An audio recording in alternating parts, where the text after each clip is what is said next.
Hello, this is Dr. Harriet Fraad on Capitalism Hits Home, an interpersonal update. This is a show about the intersection of capitalism, class, and our personal lives. To continue the podcast of there is a revolution that has happened right under leftists' noses. Leftists, listen up. I continue with part 2. In early 80, under Reagan, mass murders began, and they've increased as men's position has deteriorated. That was a feudal arrangement in Marxian terms, just as in feudalism, in medieval European feudalism, the serfs produced use values, and they produced goods, and they kept a portion so that they could survive and gave the rest to the lord of the manor. That was really, and they also, by the way, swore love and fidelity to each other for life, but of course that fidelity was a lot more, or less policed, let's say, on the lord's part than on the serf's part. That too was supposed to be an arrangement for life, like a feudal marriage. As feudalism was defeated and replaced, so has feudalism in the family been replaced, because the conditions of existence for it, which were women's dependency in pregnancy and men's family wages, were gone. In the black family, men never got family wages. Their women were always forced out to work. Their marriages always were more precarious. Their children born out of wedlock were always more. For example, in 1965, 24% of black marriages ended in separation or divorce. I'm sorry, let's put it a different way. In 1965, 24% of black children were born outside of a marriage. 3% of white children were born outside of a marriage at that time, because black men could not support their families as white men can.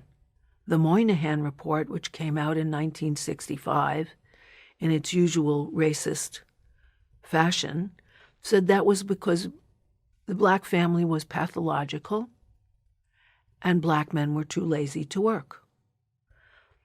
Now, 50% of marriages end in separation or divorce, and another 15 to 20% just split because they don't have assets to fight over. So we're about 65 to 70%. And I should tell you, the 50% figures are all over the place.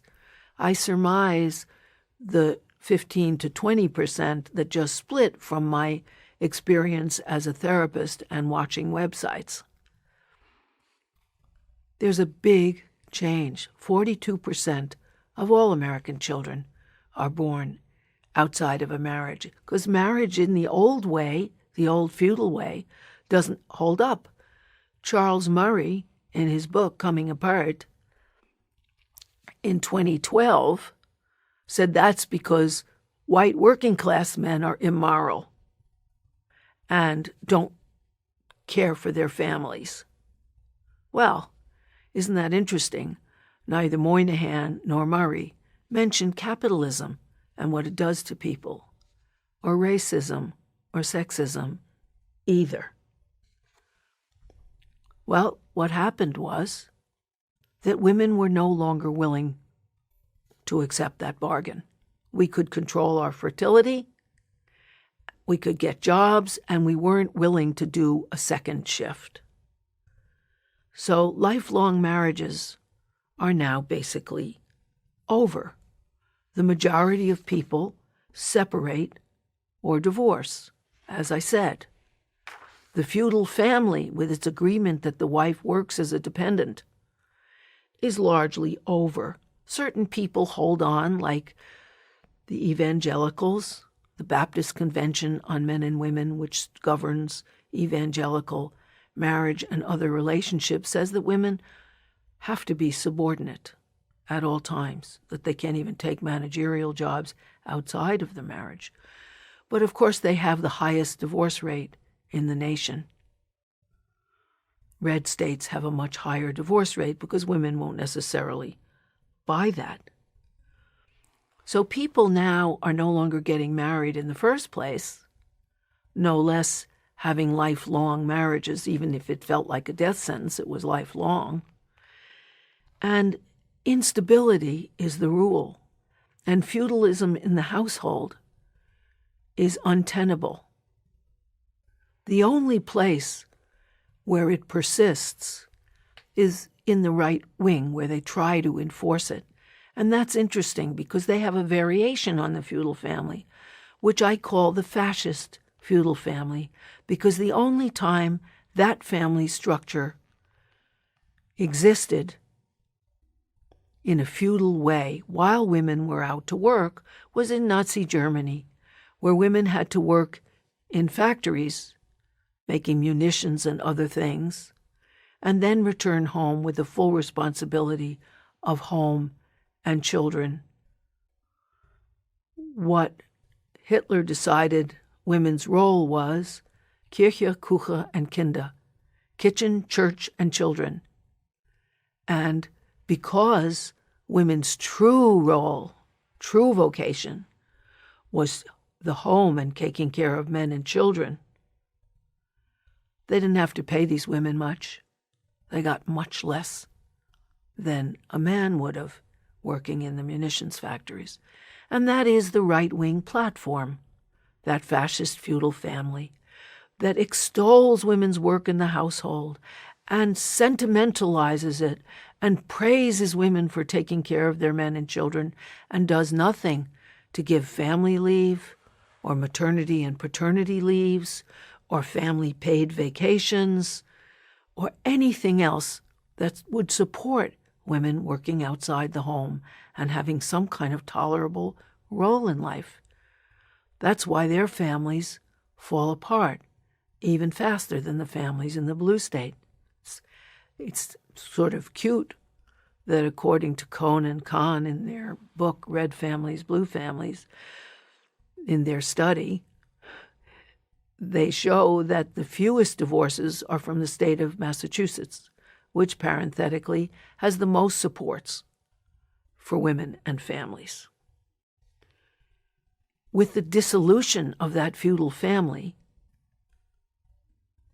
new family forms, new class family forms are beginning because that marriage is over. What it's referred to, if you want to look it up on the internet, is marriage is now a luxury good, only for those people who have money. The reason why is people who are college educated, one of the things required, and have two reasonable incomes, can farm out their child care, can farm out their after-school care, can get maids or to clean their houses, can drop their laundry off at the laundromat to be washed, folded, and returned, can send their children to camp in the summer, all of which cost money, and which only people with dual incomes and advanced education or higher education can afford. And even they're working very hard, but that's where marriage lasts the longest. And the only place where women aren't working that it lasts is the top 1%. There's a cute book called Park Avenue Primates, which describes that. Maybe it's called Primates of Park Avenue, but I think it's Park Avenue Primates, which describe the lives of the 1%. The 1% can afford to have a woman staying home, basically supervising the labor of everyone who works to clean that home, the nannies, the after-school programs, the private school committees, which are necessary for people to keep their position in the private schools and so on. But that's the 1%. I'm looking at the 99. So here we are. New class forms are beginning. One is the independent class household, where people, usually a woman, provides her own economic support, her own household labor, takes care of herself and the children, provides her own social connections, provides her own sexuality with and whomever she pleases, and is an independent woman. Those are many of the 42% of children who have mothers who are single and who work outside the home, and who are the poorest adults in our society. The children are the very poorest, and those are often the children of single mothers or mothers who wanted to have children, but the burden of a husband who can't support you and has all sorts of demands was just too much. So we have to look at what's going on, including what's going on with children. 40% of American children come home to an empty house. And that has ramifications because they have to wait till their parents come home. The most crimes committed by and against children are between the time that they get out of school and can't afford an after-school program and the time that their parents get home. It means that they usually can't go out and play because they don't live in a safe enough neighborhood. So 1 out of 5 children is obese across the nation. It means that their nutrition is poor because what they can feed themselves when they're hungry are snacks they don't have to cook because cooking is dangerous and the children are home alone. 1 out of 6 American children is food insecure, which means hungry. It's a euphemism, and that's according to the No Child Hungry website. There's also something else that's happening, which is a communal marriage, a communal household. The communist saying, ideal, was to each according to his ability or her ability, to each according to his or her needs, where men and women, or women together or men together, whoever's in the household, both communally decide about how to allocate the labor of taking care of the household and the children if there are any, cooking, cleaning, arranging things for children, doing things together, making plans, inviting people over, emotionally taking care of each other. They do these things together in a communal fashion. Now, a lot of couples have the ideal of a communal household, and naturally, American statistics don't measure communal households. But they, according to the questions that they ask people about how they want to arrange their life in their homes, there's an increasing number that say they want a communal household. And often men report that they have a communal household more readily than women, who think the men exaggerate. But it is certainly an ideal to which they are aspiring.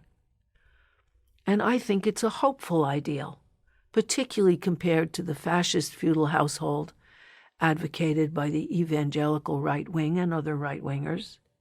I remember Donald Trump saying one of the reasons that he and his second wife, Marla Maples, were divorced is she actually wanted him, Donald Trump, to walk around Central Park with a stroller. He said it's dangerous to marriage to let women work at all. He obviously was not interested in a communal household. But masses of Americans are, as well as masses of Americans are single. More and more people are single than ever before. In fact, 61% of Americans in big cities like New York are single. And of course, being single differs a lot if you have money or not. Because if you have money, you can get cabs to get around, you can hire all sorts of help to help you as a single person or as a single mother. If you don't, if you're a single old person, confined because you're not very mobile and you can't take cabs around, confined to your dangerous neighborhood and afraid to sit outside, that's one thing. Other countries have noticed that patterns are changing and that independent households and single-family households are growing. And so what they've done is, like Sweden has a big program of this, which is that they've created new apartments where there are very small private spaces and big collective spaces where they arrange dinners together and films and games and so on. That's available in many American cities like San Francisco, where you have a small room but pay a high rent because the communal facilities for single people are really great. There are movies, there are games, there are activities, there are outings, and so you pay quite a bit, but you have the advantages of being single. More and more people are single. And part of the reason they're single and that they're independent households is that our country, in this moment of our dying empire, jobs are terribly precarious. So people often stay single because they don't want anything to tie them down. One of the reasons that sugar babies give for going into the sugar industry, in which they get tuition and other things from wealthy men to be companions and sometimes sexual companions as well when those wealthy men happen to be in their city, is that then they don't graduate with debt and they can be mobile. All these new developments point to that. Rent the Runway and other sites allow you to rent your clothes. There's all sorts of furniture that you can rent. You can rent pictures to hang on your wall. And the reason people give for the attractiveness of those options is they want to pack everything in a car when they leave, because they expect to leave, because jobs are precarious too. And that's another factor that we have to understand, that in this dying empire, people don't expect to have a lasting commitment. The biggest development in married couples is married couples without children, because it's too hard to afford childcare, after-school care, summer care, and all the other services that children require. According to the statistics, a baby's care for the first year is over $5,000, and that's not an entitled baby. It's an average baby. So that the feudal family is dead. People are barely adjusting to that fact. The independent and communal families exist but don't have the social supports they need. And what would those social supports be? Well, they'd be free quality childcare like they have in France, starting at 3 years old, or drop-in daycare before that for $1 an hour. And France provides childcare from 7 in the morning to 7 at night. You bring your child in a presenting outfit. Your child's outfit is put in the cubby. The child is washed and bathed and returned to you, fed dinner. And they have after-school and summer programs that are free.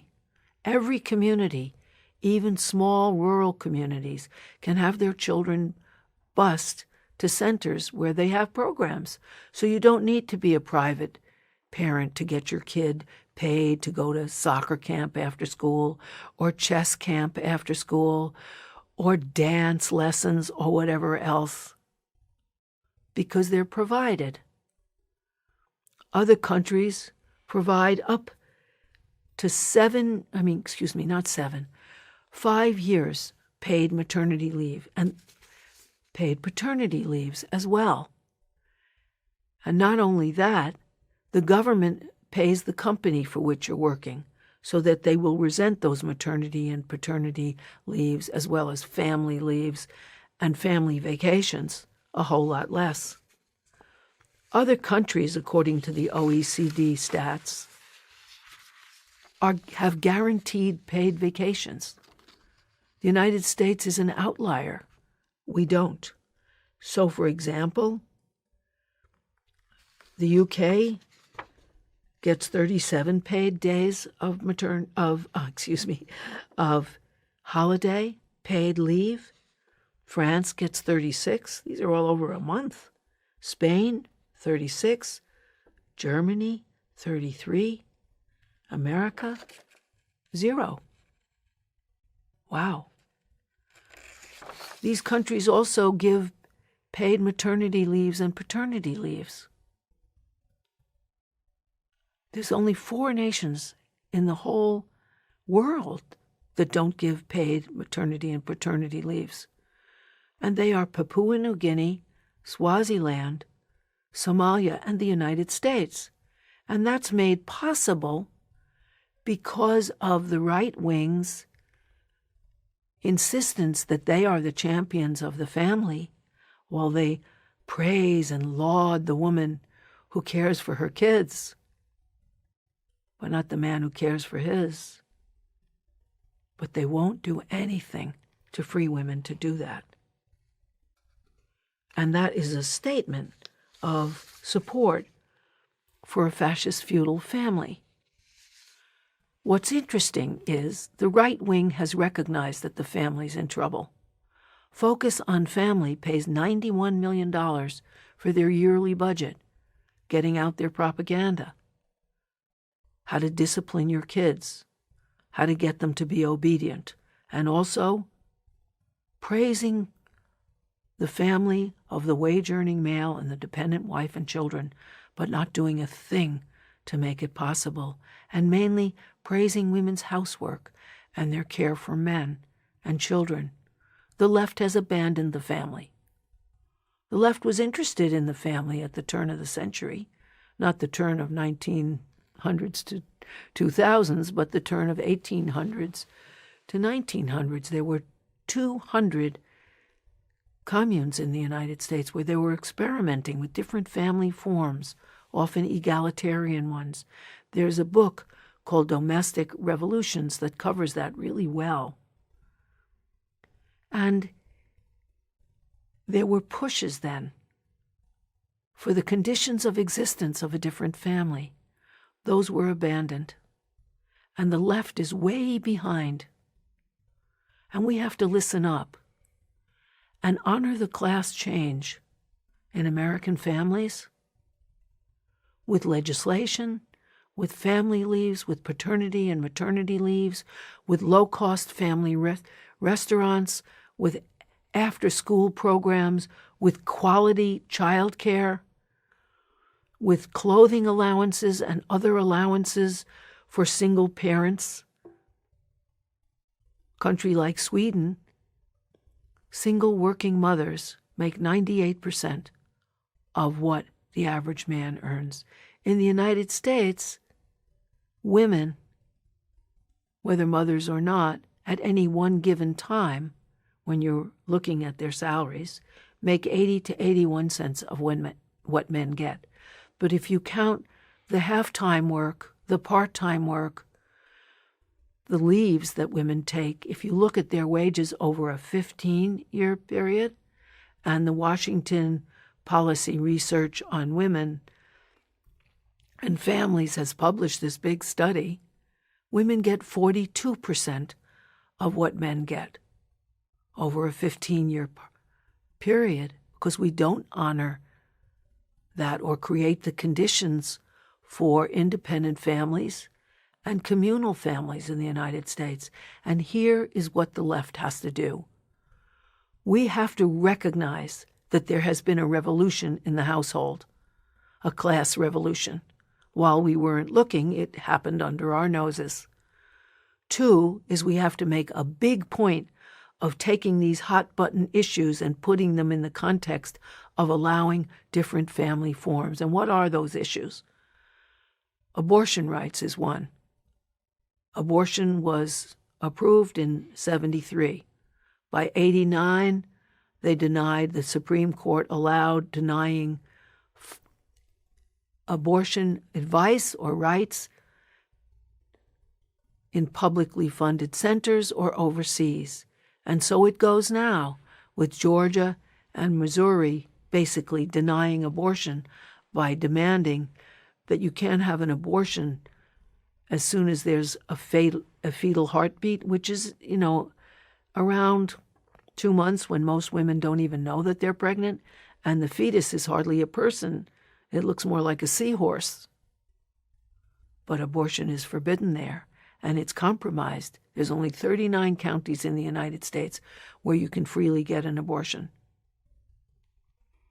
And there is no guaranteed payment for it, as there is in every other country. We'd have to champion that. We'd have to champion after-school programs and summer programs for children. We'd have to champion household allocation of labor in a communal way. We'd have to facilitate independent houses and co-housing where people have children or don't have children and cooperate in this housing unit. We'd have to facilitate everything that there is to support collective households, communal allocations of labor in the household, and single households. And we do almost nothing. The left has to step up. Join the right wing in caring about family, but make sure we provide a real alternative, and not the one that the right wing provides, which is a fascist feudal family ideal, or nothing, which is what we're doing now. Thank you for listening. This episode has been brought to you by Democracy at Work. Please support our work. Visit our website at democracyatwork.info.